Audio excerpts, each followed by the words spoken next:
All right, everyone, buckle up because today we are diving deep, deep into the iPhone 16, Apple's latest and greatest attempt at an affordable iPhone. Now, we're basing all of this off of Marquise Brownlee's, MKDHD YouTube review, hmm and he very aptly titled it iPhone 16 Review. Who are you? Hmm. It's a good question, right? Like, who is this phone for? Yeah. Especially at that price. So that's what we're going to try to figure out today. Yeah, and it's really interesting how Brownlee kicks off the whole review. He imagines this world's most honest salesman, Yeah. trying to satisfy this super picky customer. And the customer wants everything. They want a cheap phone, they want a small phone, they want it to be super powerful, they want all the latest features. Yeah. And it's just not possible. And it just, I think, so perfectly captures the challenge Apple faces with the 16. Trying to hit that, balance of affordability with the expectations everyone has for a modern iPhone experience. Totally. And that price is kind of the first thing that makes you go, huh, really? Yeah. $599. That's the cheapest new iPhone. Yeah. And yeah, it's the cheapest, but it's not really cheap, is it? Especially when you look at how much the storage upgrades cost. Brownlee even points out, I think his test model ended up being almost $900. Yeah, it gets out of hand quickly, and I think it puts the phone in a really tough spot. The older SE models, those were easy to recommend. $399, $429, no-brainer. Especially for first-time iPhone users, parents, or anyone on a tight budget. But at $599, now you're in this weird middle ground. And there are some other really great phones out there, new and refurbished, that might just make more sense. Yeah, that's a really good point. I mean, even Brownlee says there are some great Android phones at that price point. And of course, you can't really talk about the iPhone SE without mentioning Apple's classic parts bin strategy. Yeah, yeah. Basically taking bits and pieces from older iPhones, Mm-hmm. stitching them together, Frankensteining a new phone. A Frankenstein phone, exactly. And I think the 16E definitely fits that bill, sporting the iPhone 14's body. So aluminum build, you've got the flat sides, that familiar IP68 water resistance, even USB-C. Finally. Oh, yeah. But then they slap on this single camera ring on the back, and they toss in the action button from the iPhone 16. It's a little bit of old, a little bit of new. Exactly, yeah. Oh. So is it really a new phone experience? I mean, let's talk about the screen for a second. 6.1 inches with the notch, Face ID, the whole, deal. Yeah, it all sounds pretty standard, right? Yeah, pretty standard. Well, I think Brownlee highlights a couple of things that might make you hesitate. So first, the screen just isn't that bright. I think using it outdoors in direct sunlight could be, annoying. Yeah. And then second, it's still rocking that 60 hertz refresh rate. And in a world where, 90 and 120 hertz displays are becoming the norm, sticking with 60, especially at $600, it's going to feel a little sluggish. Yeah, I mean, you definitely get used to that higher refresh rate once you've had it. Makes everything feel so much smoother. So, okay, the screen might not wow everyone. But the 16E does have a secret weapon, the A18 chip. Same one that's powering the flagship iPhone 16. We're talking screaming fast performance, right? Oh, yeah, on paper. But there's a little asterisk next to that A18. Okay, I'm intrigued. So Brownlee gets into the, the technical nitty-gritty. And he reveals that the A18 and the 16E is what's called a bin version. A bin version. I'm not familiar with that term. Yeah, so basically it has one less GPU core. Okay, GPU core. I'm guessing that has something to do with graphics. Can you break that down for me and, what that actually means for everyday use? Totally. Think of it this way. It's the same powerful engine, but maybe with one less cylinder, Okay. It'll still get you where you need to go. But it might lack a little bit of that top-end horsepower. So for most users, browsing the web, scrolling through social media, even casual gaming, you're not going to notice a difference. But if you are a hardcore mobile gamer, you might see some impact on performance in those really graphically intense games. Gotcha. So maybe not ideal for the Genshin Impact crowd, Mm. but for most people, probably not a big deal. Okay, so slightly less powerful A18. But still a beast of a chip overall. I'm sensing a theme here. Cutting corners to hit that $599 price tag. What else did Apple decide to skip out on? Well, if you're someone who likes to express themselves, through their phone's color, you might be a little disappointed. Oh. The 16 heme comes in. A whopping 2 colors. Okay. Matte black. All right. Or matte white. Oh, that's it. That's it. No fun colors at all. No. Maybe they're just figuring most people are going to slap a case on it anyway. Yeah, maybe. But it does seem a bit limited. I mean, Brantley even kind of jokes about it in his review, Hmm. wishing for a little more personality. Yeah, for sure. I think it just kind of speaks to that classic Apple design philosophy, clean, sleek, minimalist, but maybe a touch boring for some people. Yeah, I get that. No funky colors. Yeah. Okay, but what about, like, actual features? What's missing that really stings? I think the lack of MagSafe is a pretty big bummer. I mean, it's become such a core part of the iPhone experience at this point. Yeah, totally. I actually just got a MagSafe wallet, and it's like, it's a game changer. So convenient. So what does the 16E have instead? So they're relying on the older, slower, first-gen Qi wireless charging, which Brownlee points out can be, a bit of a pain. It's slower, and you have to be really precise with the placement, like to actually get it to charge Oh, properly. so you can't just, like, plop it down on the charger. You have to, like, make sure it's perfectly aligned. Yeah, pretty much. It's definitely a step backward, especially for a phone that's supposed to represent, like, the modern iPhone experience. All right, no MagSafe, slow wireless charging. Not ideal. Yeah. But let's move on to something a little more exciting, the camera. The 16E boasts a single 48-megapixel camera on the back. Yeah.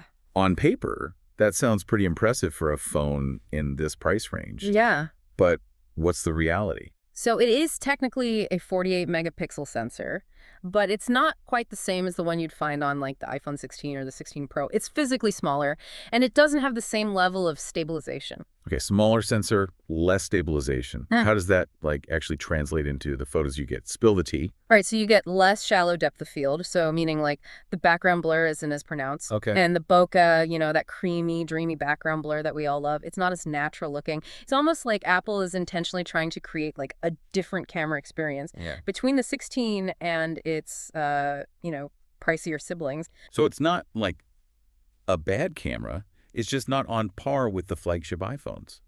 And, Brownlee even compares it to the Google Pixel series cameras, which are known for their, computational photography magic. Yeah. But they sometimes lack that sort of flagship look, if that makes sense. Yeah, for sure. And, of course, with just a single camera. Yeah. You are missing out on features like cinematic mode, spatial video, macro photography. Exactly. And those might not be deal breakers for everyone, but they do add a lot of versatility to the camera system. Yeah, for sure.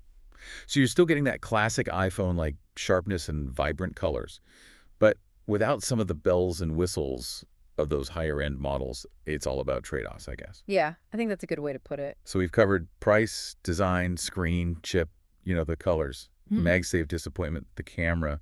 What other features didn't make the cut on the 16? Well, no Wi-Fi 6E or 7 support, Yep. which might not be a big deal now, but could be in a couple years as, wireless technology advances. No ultra-wideband either, which means you don't get that super precise finding with AirTags, which again might not matter to everyone. But if you rely on AirTags to, find your keys or your wallet, that lack of precision could be really annoying. Yeah. Actually, I use AirTags for my my dog's collar, just in case he ever gets out. So that precision finding is, like, crucial for me. Oh yeah, I can see how that would be a problem. Yeah. And the 16, while it does have that action button, you can't actually use it to control the camera like you can on the iPhone 16. Again, minor detail for some, but potential frustration for others. Yeah, it's interesting how Apple seems to be, like, Yeah. picking and choosing which features to include. It's almost like they're trying to, steer people towards the more expensive iPhone 16 if they want the full experience. I think so, yeah. Brownlee even suggests that some of these missing features might be intentional on Apple's part. Just a little nudge, up the price ladder. Yeah, it's like, oh, you want that? Well, you got to pay for it. But here's where things get really interesting. Apple introduced something entirely new with the 16A, the C1 modem. Ooh, yeah, the C1 model. I've heard whispers about this. This is Apple's first in-house cellular modem, right? A big departure from their usual reliance on Qualcomm. So what's the big deal here? Yeah, it is a big deal. And I think on the surface, you might not notice a huge difference. I mean, Brownlee says he didn't see any dramatic changes in like speed or signal strength, but the real magic of the C1 modem lies in its efficiency. Efficiency, huh? Yeah. Tell me more. How does an efficient modem benefit me? Okay, so modems can be real battery hogs. Have you ever noticed how like your battery drains super fast when you're in an area with like spotty cell service? Oh, yeah, for sure. That's your modem working overtime, switching for a signal, switching between networks. So the C1 modem is designed to be much more power efficient, which means better battery life. Ah, that's the good stuff. Longer battery life is always a win. And speaking of battery life, Brownlee was, like, super impressed with the 16's performance in that department. I think he even said it was on par with the iPhone 16 Pro. He did, yeah. That's pretty remarkable for a phone with, a so-called budget price. Yeah, it is. And that impressive battery life is partly due to the C1 modem's efficiency. But there's another factor at play here. The 16E has a physically larger battery than previous SE models, so thanks to the smaller footprint of that efficient C1 modem, they were able to squeeze in a bigger battery. Oh, that's really clever. So they're skimping in some areas. Yeah. But then over-delivering in others. It's a strange dance they're doing. Trying to balance affordability with creating, like, a desirable product. But let's be real, the big question everyone wants answered is, who is this phone actually for? Right, that's the million-dollar question. And it's something Brownlee wrestles with throughout the entire review. He keeps coming back to this idea that, like, the 16E is stuck in an identity crisis. It's not cheap enough to be a true budget phone, but is also not premium enough to compete with, like, the flagship iPhones or even some of the higher-end Android phones out there. So it's trying to be all things to all people, Yeah. but maybe not quite hitting the mark. Exactly, and that raises some tough questions about its value proposition, especially when you consider the competition. All right, let's talk competition. Who is the 16E up against in this, like, smartphone arena? Well, first you've got the Google Pixel, a series, which, has kind of become the go-to recommendation for, like, affordable Android phones, great cameras, clean software, timely updates, all at a very competitive price. Great. So the 16E has to prove that it can offer a compelling enough experience to lure users away from the Pixel, a series. It's a battle of the budget-friendly titans. What else is the 16E going up against? And this is where things get even more interesting. Brownlee brings up this phenomenon of, like, slightly older, more premium phones becoming better deals than the newest budget models. Ooh. And he makes a really compelling case for considering, like, a refurbished iPhone 15 Pro over the brand new 16E. A refurbished 15 Pro over a new 16. Okay, that's a bold statement. I'm all ears, though. Break down the logic for me. Okay, think about it. For around the same price as a new 16, you could snag a refurbished iPhone 15 Pro, and the 15 Pro brings a lot to the table. Brighter, higher refresh rate screen, triple cameras, the same excellent battery life as the 16, and it's only 1 year older. So essentially you're getting a flagship level experience, like a mid-range price. So the 16 is almost a victim of Apple's own success. Yeah. They've created such a desirable ecosystem that even their older refurbished models can seem like a better deal than their newest budget offering. Exactly, and Brownlee doesn't shy away from highlighting this dilemma. He even suggests that Apple might be intentionally pushing users towards this refurbished route by making the 16's price a little too close for comfort to that of a refurbished 15 Pro. Yeah, it's like they're saying, hey, if you're willing to spend $600, why not spend a bit more and get a truly premium experience with a refurbished flagship? Yeah.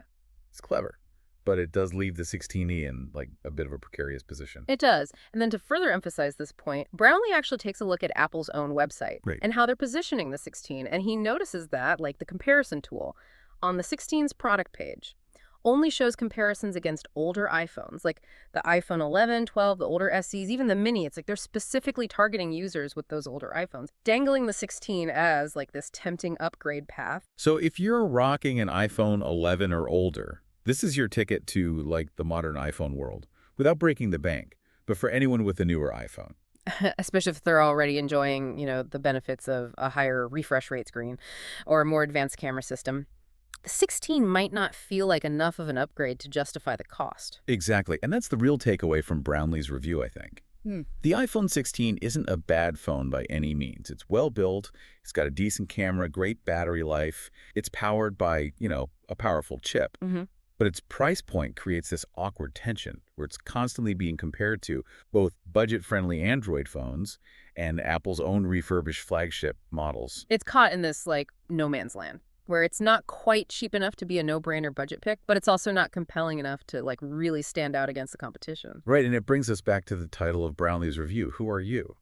It's almost like he's asking the phone itself to, like, define its purpose, its target audience, its reason for existing. It's a great way to frame the entire review. And it's a question that, we as consumers, we need to ask ourselves. When we're considering any new tech purchase, especially in this ever-evolving world of smartphones. Absolutely, and I think this review does a great job of, like, highlighting the complexities of that decision-making process. It's not just about specs and features anymore. It's about understanding the entire ecosystem, the competitive landscape, and most importantly, like your own individual needs and priorities as a user. So the iPhone 16, it's a decent phone. But that price, man, that price raises some tough questions about its value proposition.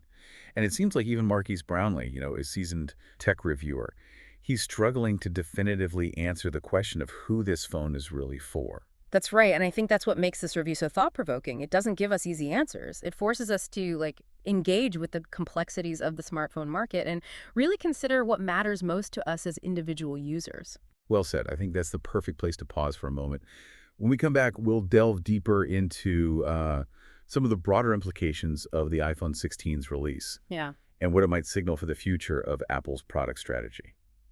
You know, this whole situation with the iPhone 16, it kind of points to like a larger trend in the tech industry in general. We're seeing this merging of price points. Like, on the one hand, budget phones are becoming so much more capable, but then flagship phones are getting ridiculously expensive. It's almost like it's getting harder to define what value really means when you're picking a new phone. It's like, where's the line anymore? Everything's just getting so expensive. But yeah, I mean, it's not just an Apple issue. It's happening, across the board. But for Apple specifically, like, what does the release of the 16 tell us about their game plan moving forward? That's a good question. I think it shows that they're definitely sticking with this tiered pricing model, offering an iPhone for everyone, from the, super premium pros all the way down to the more accessible SE line. But the 16E's price suggests like a slight shift in focus. They're not really trying to compete with those ultra budget Android phones anymore. So they're just letting Google and, other Android manufacturers kind of dominate that space. It seems that way. Instead, I think they're really focusing on users who are already in the Apple ecosystem, specifically, people with older iPhones, looking for a, relatively affordable way to upgrade. Yeah. So they're kind of playing to their strength, leveraging, brand loyalty and the strength of their ecosystem to stay strong, even with, all this competition. Exactly. And in a way, it's really smart. It is. It's very clever. But let's circle back to that C1 modem for a second. I mean, Brownlee definitely hinted at the potential of this, new in-house chip. What's the long game here for Apple? Like, what could this mean for iPhones down the road? Yeah, this is where things get really exciting, I think. So Apple has this history of, shaking things up when they bring key technologies in-house. You remember the switch to Apple Silicon in their MacBooks? Oh, yeah, that was a big deal. Huge performance gains, better battery life. Well, they're kind of doing the same thing with modems now. Having full control over, the design and the manufacturing, it could really open the door to some serious innovation down the line. Okay, all right, time for some speculation. Paint me a picture. Best case scenario for Apple with these in-house modems, what does that look like? Well, Brownlee mentioned the possibility of like a super thin iPhone Air. It's been a long-standing rumor, right? Yeah, the mythical iPhone Air. And the C1 modem, with its smaller size and power efficiency, could be the key to making it actually happen. Imagine, like, an iPhone that's as thin and light as an iPad Air, with incredible battery life thanks to that C1 modem and some next-level battery tech. Okay, I'm already sold. But let's be a little more realistic for a second.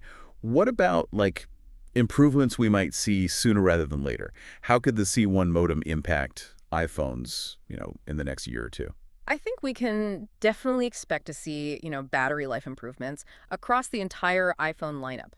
And as Apple refines the C1 modem, we might even see them kind of push the boundaries of connectivity even further. Maybe even like more integrated satellite communication features. Apple plays the long game. They're not just thinking about the next product launch, they're thinking years ahead. So the C1 modem might seem like, a small detail now, but it could really be a game changer for Apple down the line. It's like the foundation for a whole new generation of iPhones. Exactly. And that's what makes following Apple so interesting. They're constantly pushing the limits, even if we don't see the full impact right away.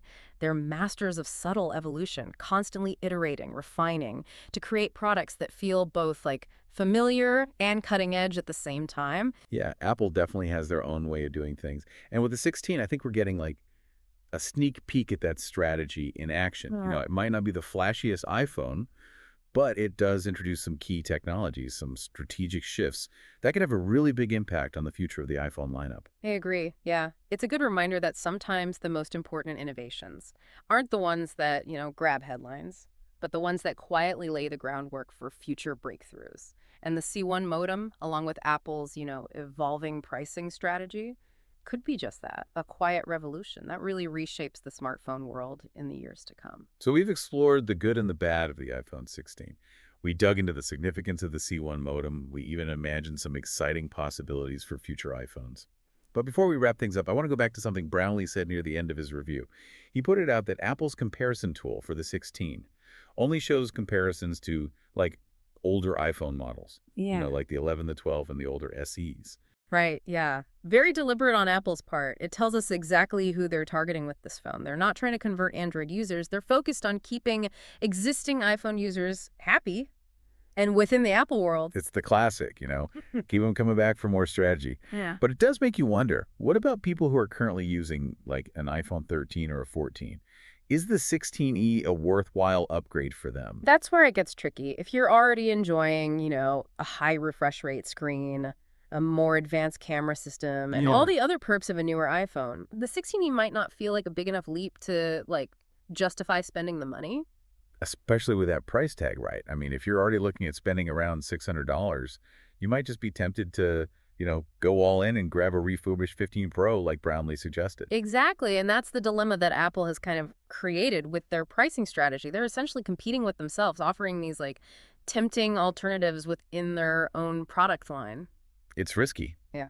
But it also shows how confident they are in their ecosystem. Oh, yeah, for sure. It's a delicate balancing act. They want to provide, a good upgrade path for users with older iPhones, but they also don't want to hurt sales of their higher-end models. It's a real tightrope walk. It'll be interesting to see how they handle this in the coming years. Definitely. And it's a reminder that, the smartphone market is always evolving. What works today might not work tomorrow. And companies like Apple are constantly having to adjust and innovate to stay ahead. Yeah, the tech world never sleeps. Well said. I think that's a perfect note to transition into our final thoughts on the iPhone 16 and where it fits in this, constantly changing world of smartphones. Okay, so we've really taken apart the iPhone 16 here, explored Apple's strategy. We even, looked ahead to some exciting possibilities for future iPhones.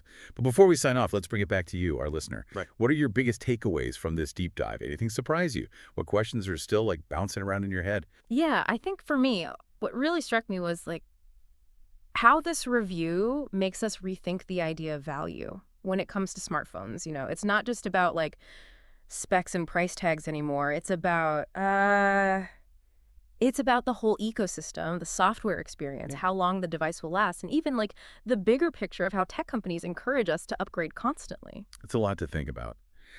And speaking of the bigger picture, I thought Brownlee's point about, refurbished phones being presented as a more sustainable option, that was really interesting. Is that really about helping the environment? Or is it just a clever way for companies to, make more money while looking eco-conscious? It's a great question, and it's one that gets even more complicated when you consider, how quickly technology changes. Features that seem amazing today might be, standard issue tomorrow. Right. And that brand new phone you just bought could feel totally outdated in a year or two. It's that constant cycle of upgrading and obsolescence. It can feel never-ending sometimes.